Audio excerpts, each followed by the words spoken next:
Back. I get to reappear here.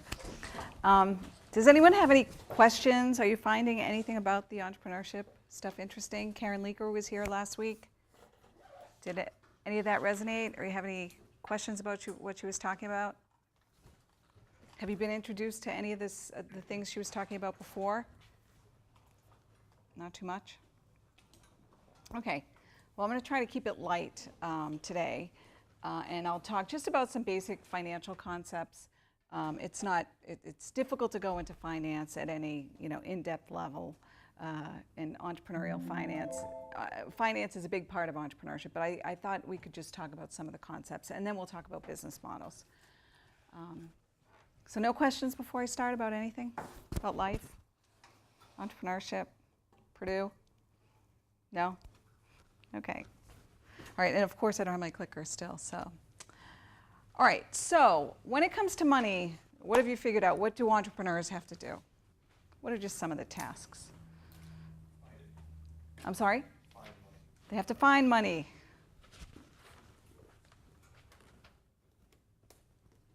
How do they find money? Right. What else do they have to do beyond ask?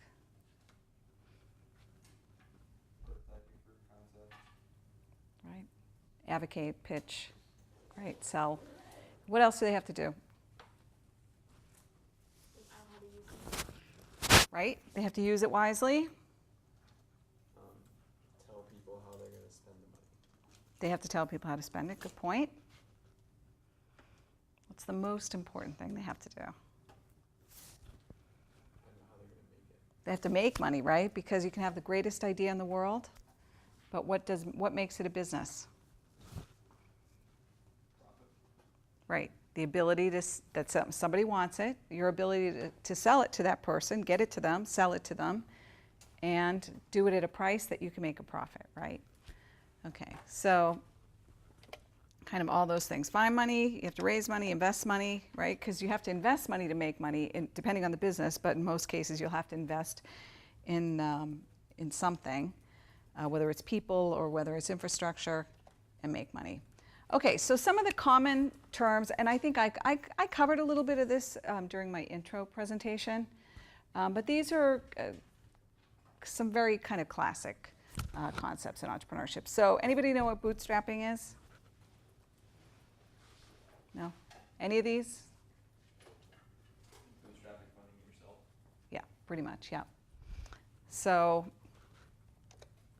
bootstrapping is trying to do everything, as frugally as possible, trying not to take outside investment, trying to maintain ownership and control. So that can be, you don't want to go out and buy a building. You may want to rent a building or lease a building. If you have to get equipment, you don't necessarily want to invest millions, right? You want to try to do everything as inexpensively as possible from the start. So what are the good things about bootstrapping? I said some of them, yeah. Keep the ownership of the company. Right, it's maintaining the ownership. Can you see any other advantages? That's the main one, yeah. It forces you to think outside the box. Right. And actually, I was moderating a panel last night. There was a panel of immigrant entrepreneurs at the Matchbox. And we were asking, what do you think, your kind of competitive advantage is? What makes your perspective different than perhaps other entrepreneurs?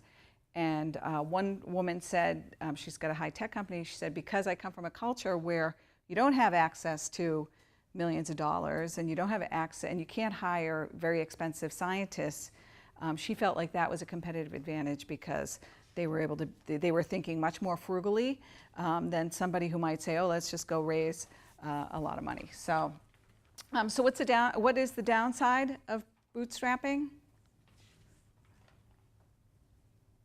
Probably not going to have a lot of money to mess with. To do what? To what? You said to grow? Yeah. Right. I mean, you don't have the means sometimes to grow or you have to spend money to make money. Sometimes you might reach a point in your development where you really need some capital to set up another location or hire a sales force and things like that. And bootstrapping, if you're not taking any outside investment, that could be a limitation. Okay, equity capital, I know I talked about that. So that was, I talked about venture capitalists, friends and, it could be friends and family, assuming that they want their money back, right? That's equity capital. But what you're doing is giving a piece of the business up for a share, an ownership share in the business. But it can be private investors, people who are partners with your business. So for instance, if you're working, say you have a product that you want to manufacture, there are situations where instead of having to pay the manufacturer everything up front, or when it's produced, you could get into a partnership with that manufacturer and come up with an arrangement that that manufacturer will get paid based on how much you sell or how much production there is, etc. More classically, venture capitalists, and then there are state-sponsored or community-sponsored types of venture funds.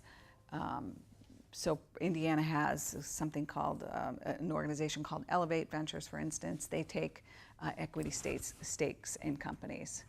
All right, but you're giving up some ownership and control. All right, debt financing, I talked about. If you're starting anything that doesn't have kind of a building or assets, it's very difficult to get bank financing. It used to be the primary source of capital for small business, but now not so much. But what banks are very useful for, does anybody know what a kind of a home equity line of credit is? Parents have a home equity line of credit to pay for your college or something? What is that?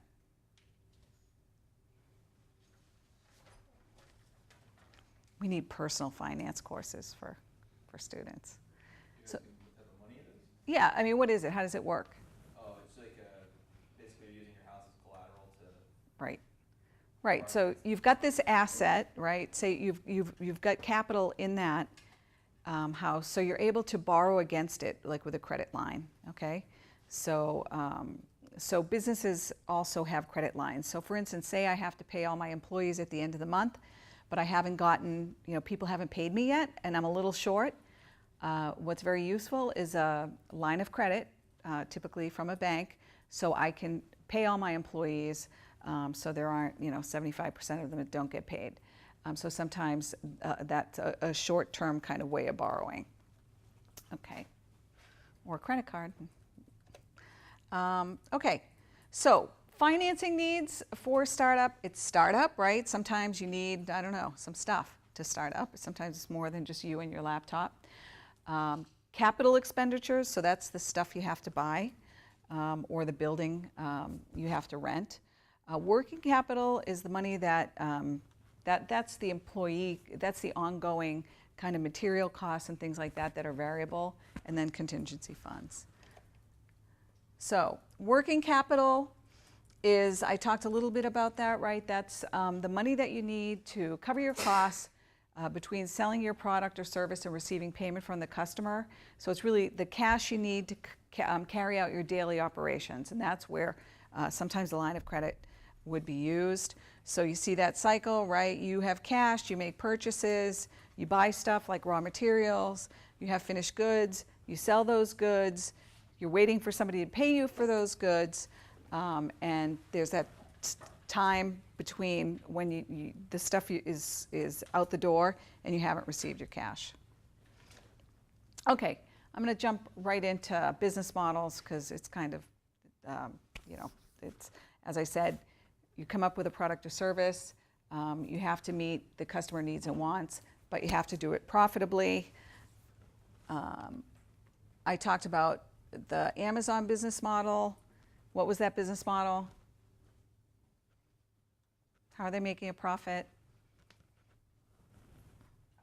Selling books. Right, selling books. They may be making some on those Kindles, but that constant stream of revenue that keeps that business alive is selling the books.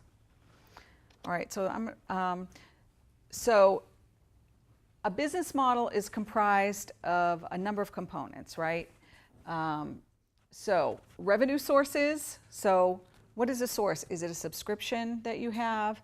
So for instance, in the case of Amazon, you sell the device, so you have some profit there. That's a revenue stream.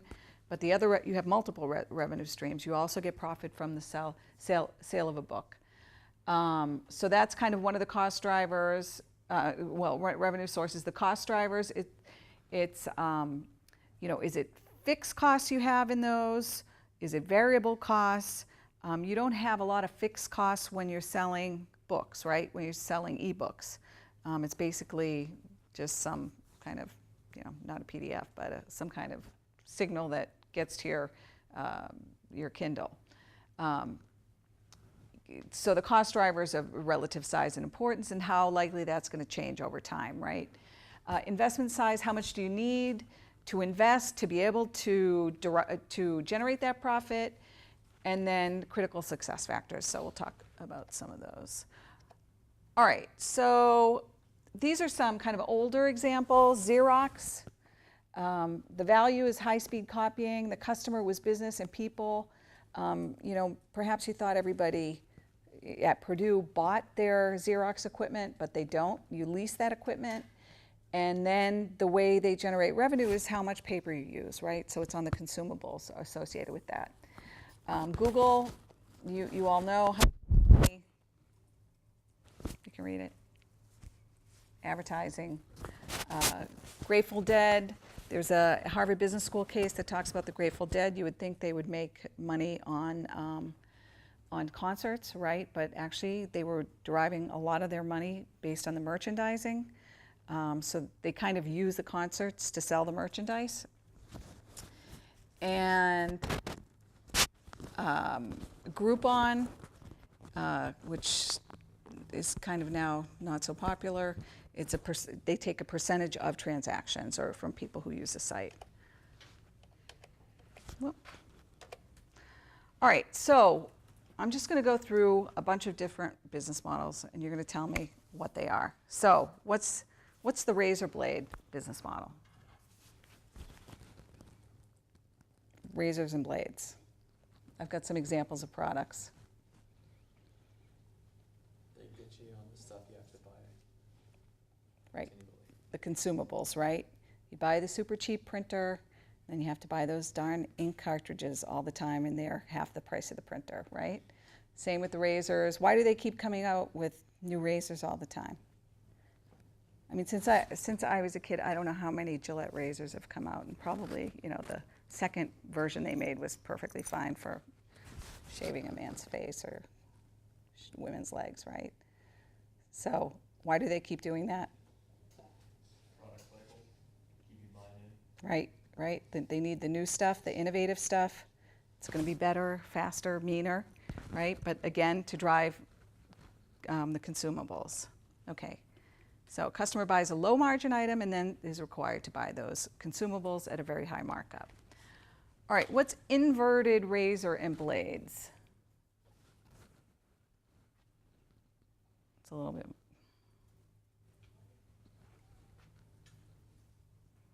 What's a business model of these products? It's a one-time purchase. You buy high, and then everything else is really cheap compared to it. Right. Yeah, you pay a lot for your iPhone, right? But then you consume a lot of very kind of low-cost types of things. So, yeah. So, cheap chic.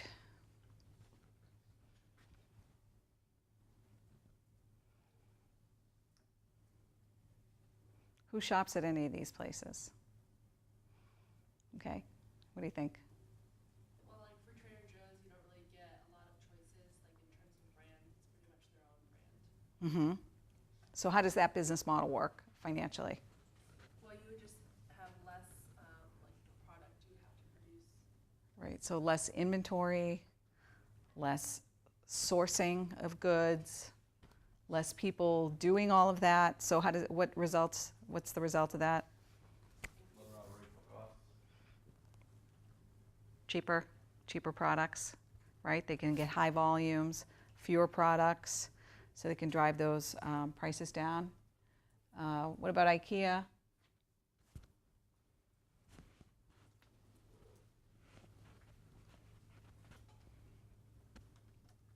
What do you think of the furniture industry in general? Who's bought furniture? Yeah. Still very expensive and sort of hard to transport. Yeah. Yeah, there's all those like kind of traditional furniture stores. It's super expensive, let alone, I can't imagine, you know, for students, but even for, you know, people with jobs. And a lot of the stuff's really ugly too, I find. But so, I mean, IKEA fills a huge gap, right? And it's a private company. You know, every store looks the same, right? They obviously do a lot of research on the demographics of the communities where they are, where they can really maximize that volume. Any other unique things about what they do, how they get people in the door? Yeah. You have to assemble the furniture. Like, right? So how does that help? So it helps with one, transporting, because everything's disassembled. You can take it in your own car most of the time. Right, that's a huge part of the model, right? Think of how much stuff you can fit in a truck. So the transportation costs for that type of furniture. What else? Any unique, what other things are unique about IKEA as a furniture store? Yes? It's flat packed, so they save on actually manufacturing like the furniture. Yep. Mm-hmm. Yep. Transport. Nobody has to assemble the stuff. You can fit a ton of stuff in the store. There's other stuff in IKEA though. What? They all have their own like cafeteria because they expect you to be there for a while. Yeah. Who eats at IKEA? Who likes IKEA food? When my kids were little, we'd go for the meatballs all the time. We'd drive all the way to Chicago, though I think they've changed the recipe a little bit. But yeah, right, it was like Disneyland for adults. You spend the day there. There's stuff for kids. There's food. So it's a great, you want to go to IKEA. You know, at least you do when you have young kids. It's fun for everybody. Okay, so, but marketing of stylish but inexpensive merchandise, right? I mean, that's key about these places, right? They're not low end by any means, right? They're not Walmart. So they're still able to have kind of some cachet of some sort, but not be, but have an expensive feel, but be at a low price. All right, bricks and clicks.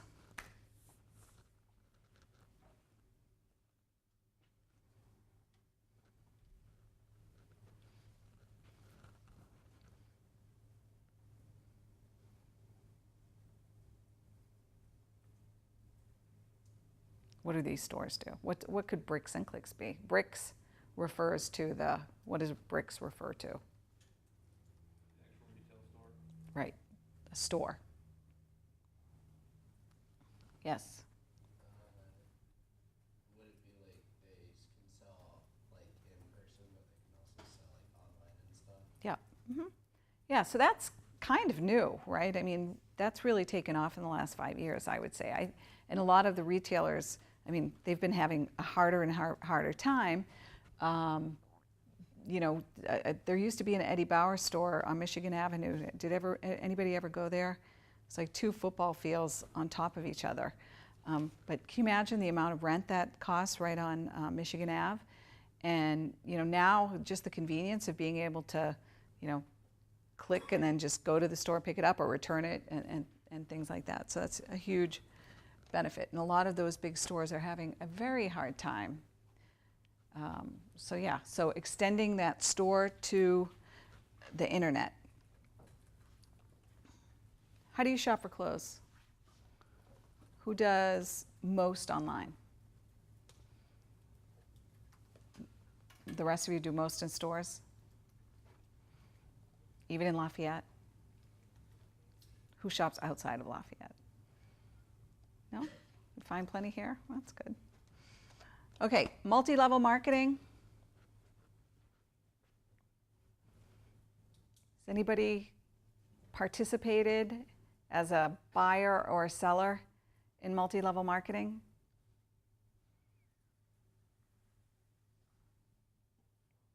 Do you have any peers that sell anything through some multi-level marketing scheme?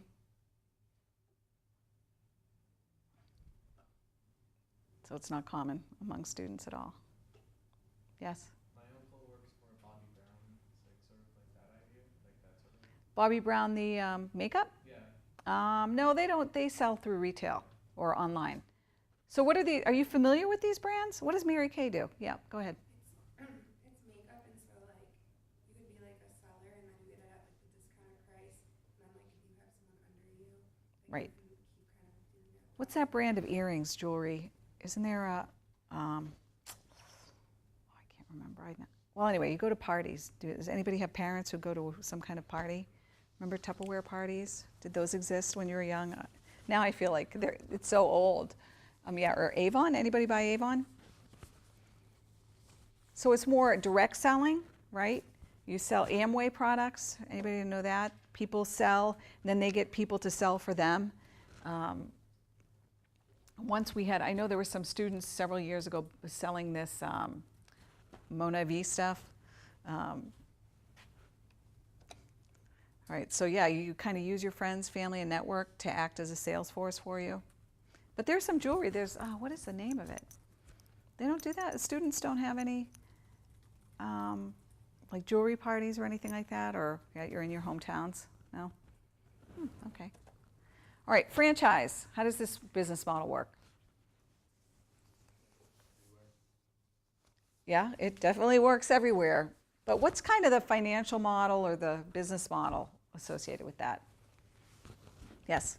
Something like that, well, they have like each individual has like store managers and then sort of like they give it to people to manage and work, and they can change it as long as they like Right. keep it within a certain set of guidelines. So why would you buy a franchise instead of creating your own shop?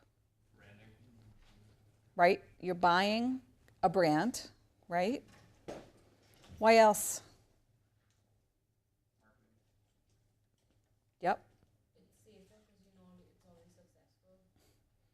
No, not always, but yeah, right. You're essentially buying the business model, right? They've figured out how those franchises make money. So you're kind of buying into something that's already has a proven record. You may invest some of your own money in advertising, but sometimes you benefit from, kind of the national marketing that they do. So it's, there are less decisions to make about pricing your sandwiches and things like that, because it's a lot of that's been worked out for you. Right.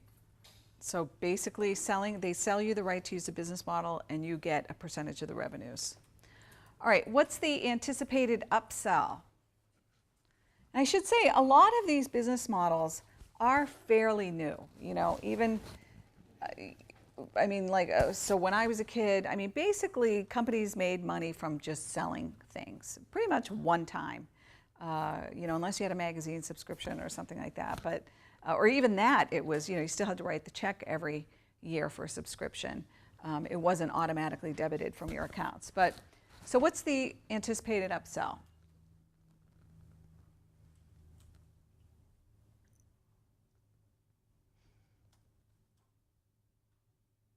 What happens when you go to the makeup counter? I'll ask whoever goes to a makeup counter first.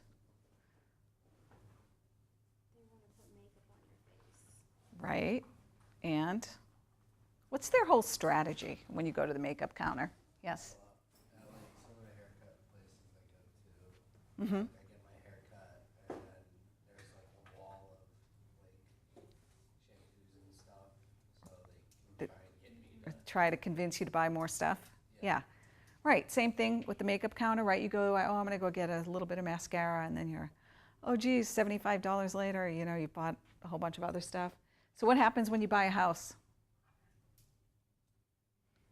Or I should talk about a car. It's more within your maybe short term. Who's bought a new car? Okay. So like they start you out at like the base model and like the price, and then like oh, you want like a sunroof or Right. like, GPS or like whatever, like all that stuff, like automatic windows. Right. It's all costs more. Right. So the advertised price is always, sounds so good, it's $200 a month. Then you go and everything is pretty basic. And now they've gotten even smarter because you used to be able to put the add-ons on kind of more one at a time.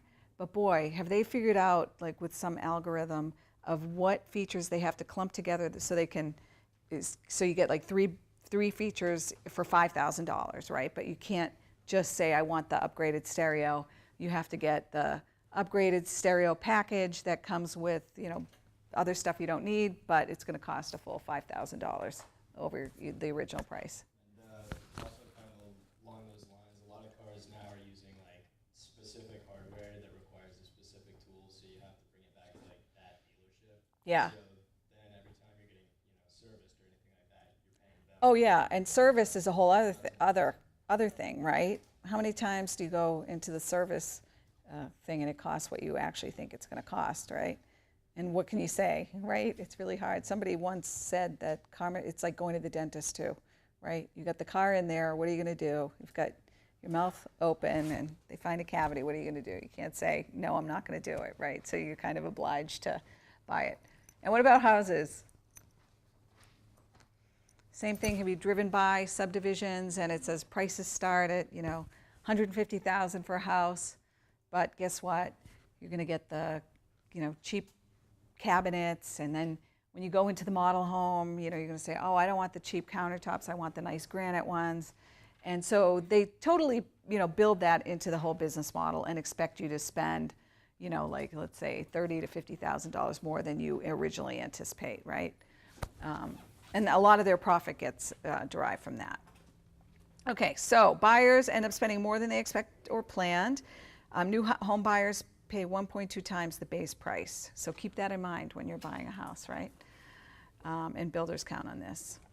Okay, what's a loss leader? See, I'm going to make you think about things now when you buy them. That's my goal. So if you find some good business model, please send them to me too. Yes?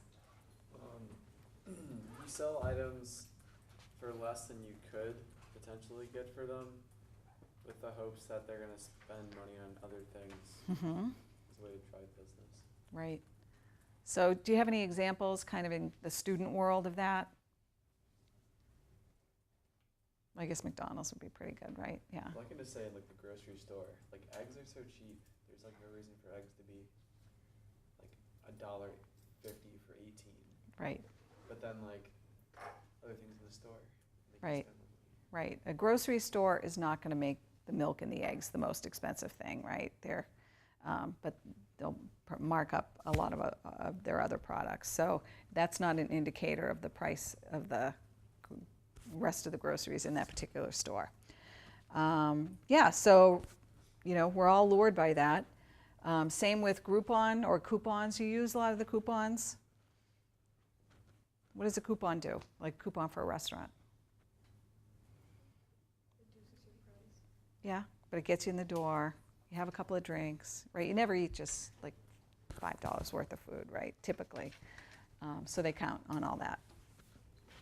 All right.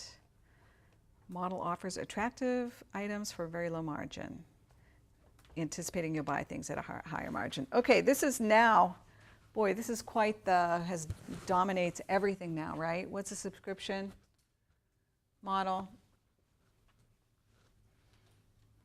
How many subscriptions do you have as students? Count them up in your head.